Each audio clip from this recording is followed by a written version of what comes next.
Kara, asan si kuya mo? Bakit di na naman siya sumabay sa atin? Ate, yan! Sige, sige po! Hello, bro! Mga...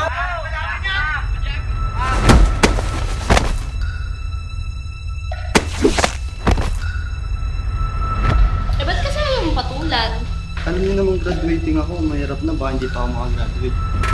Ang bilis mo maglakad. Eh bakit ba ako hinahabol? Siyempre, ma'am. Gusto ko mag-good morning sa'yo. O siya, magsisimula na ang klase, pumasok ka sa classroom.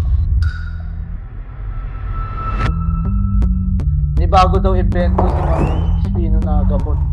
Ano daw kapag naturuan ka daw nito, pwede lumaki yung katawan mo or magiging malakas ka.